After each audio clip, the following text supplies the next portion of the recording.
Nesta quinta-feira, o líder da oposição na Câmara, deputado Carlos Jordi, foi alvo de busca e apreensão da Polícia Federal na 24ª fase da Operação Lesa Pátria, que investiga pessoas supostamente envolvidas no planejamento dos atos de depredação que ocorreram em 8 de janeiro do ano passado.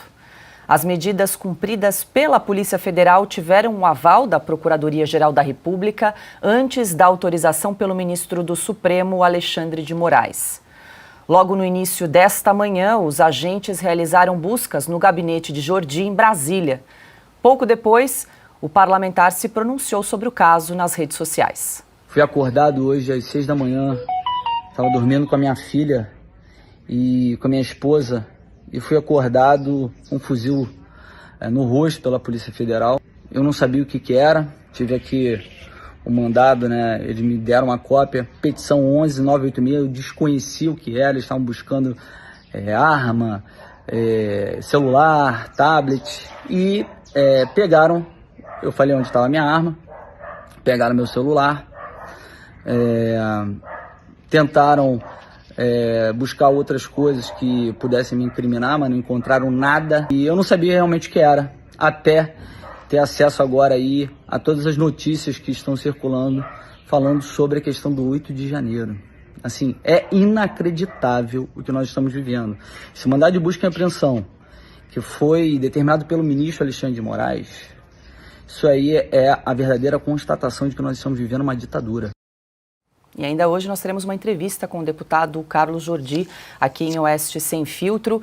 Rodrigo Constantino, muito boa noite. Seja bem-vindo de volta. Mais um dia complicado aqui no Brasil. Consta, a Polícia Federal então cumpriu mandados de busca e apreensão tanto no gabinete e endereços ligados aí ao deputado Carlos Jordi. Vale ressaltar, né, consta que essa é a primeira vez que um parlamentar então é alvo de busca e apreensão no âmbito dessa operação Lesa Pátria, que chega hoje à 24ª fase. Boa noite, consta. Boa noite, Paula. É coisa de ditadura, sim. Boa noite, mestre Augusto. Boa noite, Pioto, meu amigo Silvio Navarro e toda a nossa audiência qualificada. Vamos lá, né? O deputado acordou, diz ele, com um fuzil na cara. Se ele fosse traficante, quem sabe ele pudesse receber um cafezinho de juíza, casaco se sentisse frio. Essa operação é uma perseguição à direita no Brasil. Criaram o crime de opinião, o ministro Alexandre de Moraes não encontra freio para o seu abuso de poder e ele agora vai, diz ele mesmo, né, nas 20 e poucas páginas da decisão esdrúxula, diz ele que vai perseguir absolutamente todo mundo. O deputado sequer estava no 8 de janeiro lá, ele está agora atrás dos influenciadores, incitadores. Mas o que é isso? Qualquer um que já, porventura, criticou de forma mais veemente a postura do próprio STF?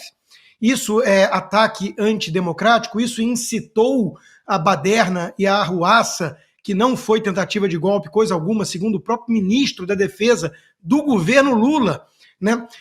Tá claro que eles estão perseguindo a direita. E, veja, mencionar Churchill é um requinte de crueldade e psicopatia na decisão do ministro. Outra coisa que o povo brasileiro está cansado é falar que a Polícia Federal está apenas cumprindo ordens. Veja, capangas de mafiosos também cumprem ordens e a polícia particular do Hitler também cumpria apenas ordens. Está claro que estão agindo como cúmplices de um regime de exceção, que persegue por questões políticas, ideológicas, partidárias, deputados, parlamentares eleitos pelo povo. Isso sim é o verdadeiro atentado contra a democracia brasileira. Crime de opinião não existe numa democracia. O ministro Alexandre de Moraes está deixando muito claro que vai destruir a direita e não vão descansar enquanto o bolsonarismo não for carta fora do baralho e Bolsonaro estiver provavelmente preso. É uma demonstração de força, uma tentativa de intimidação e o povo brasileiro pergunta onde estão Arthur Lira e Rodrigo Pacheco. Estão olhando passivamente tudo isso porque são cúmplices desse regime de exceção.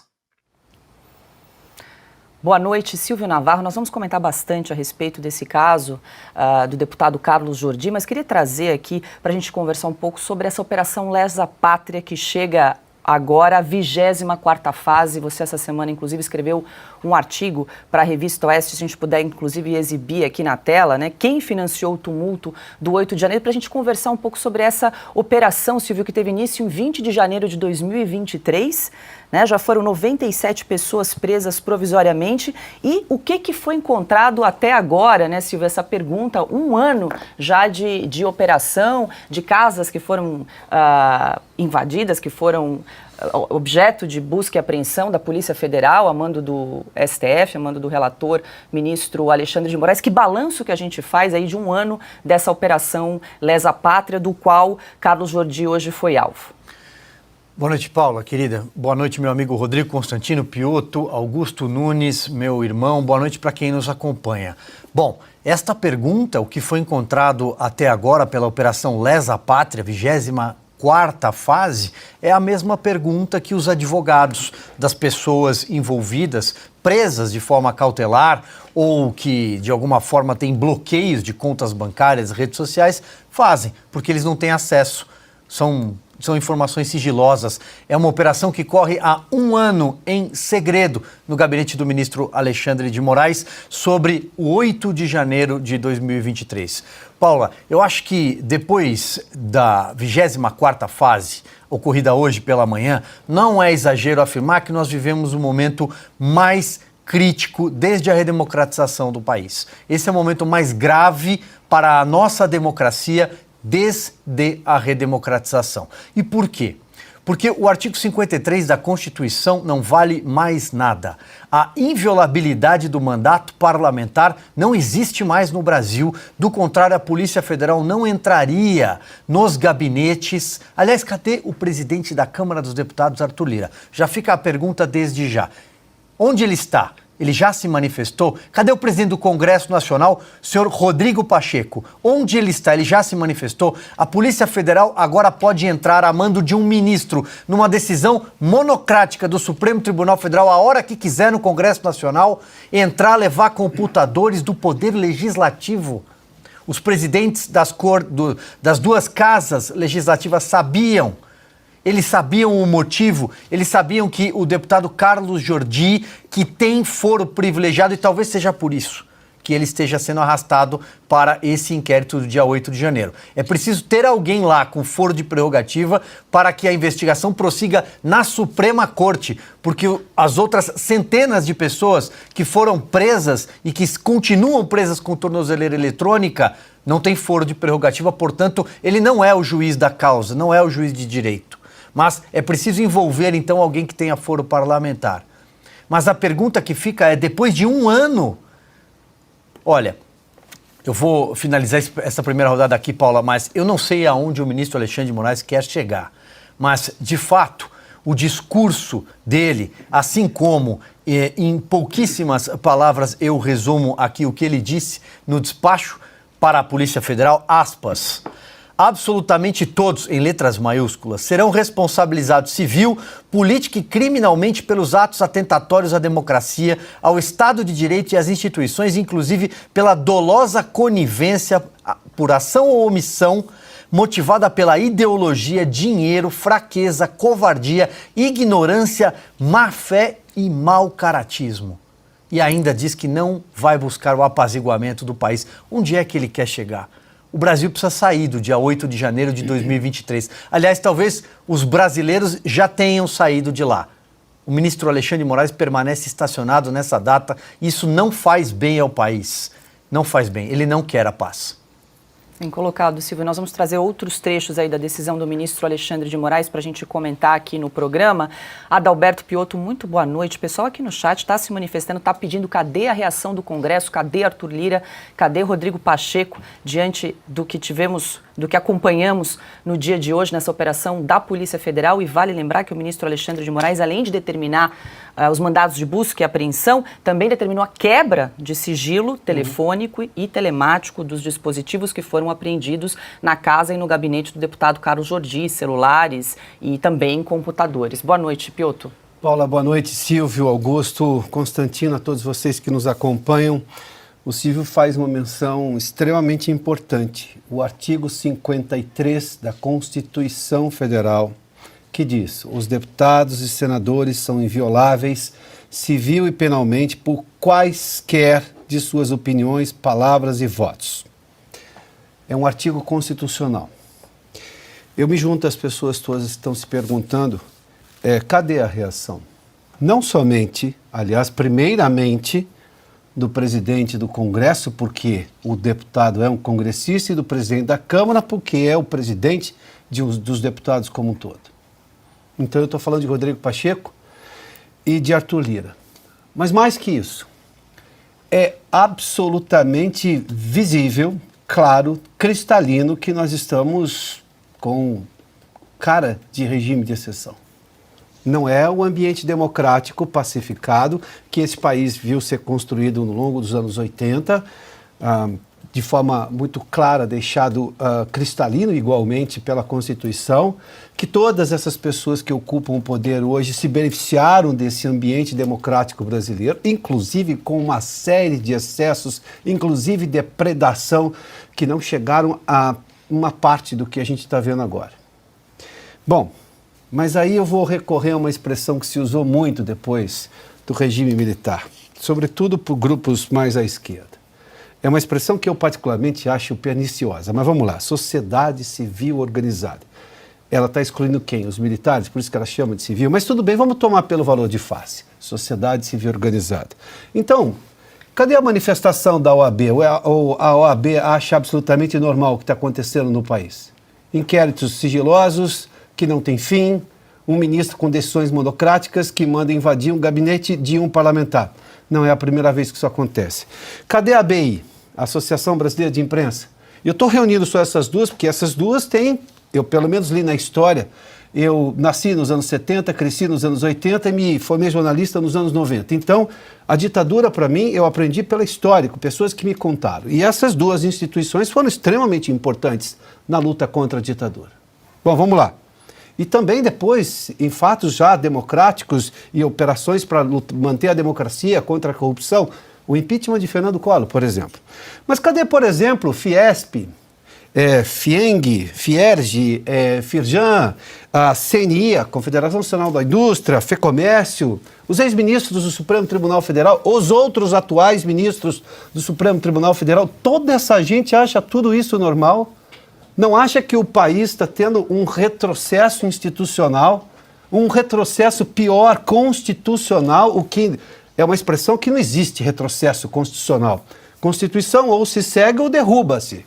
Alguém está achando que vai se derrubar a Constituição porque alguns artigos não estão sendo obedecidos. Isso está muito claro.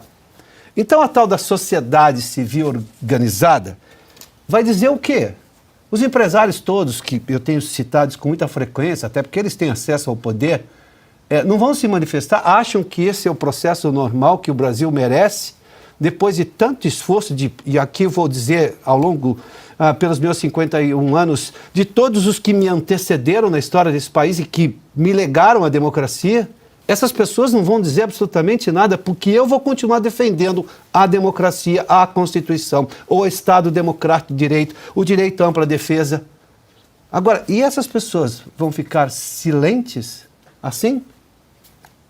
Não aconteceu nada. Não, está acontecendo muita coisa e está todo mundo enxergando. Augusto Nunes, muito boa noite. Hoje é um dia marcante, né, Augusto? Primeira vez que um parlamentar aí nessa operação Lesa Pátria, 24ª fase da operação Lesa Pátria, primeira vez que um parlamentar, então, é atingido por essa operação, um dia bastante delicado e simbólico para o país, né, Augusto? Não é a primeira agressão ao Congresso, mas é a primeira desse tipo a um deputado violando a norma constitucional segundo a qual deputados e senadores não serão punidos por quaisquer opiniões, palavras e votos. Começa por aí. Em 1968, em setembro, depois que o deputado Márcio Moreira Alves fez um discurso brando naquela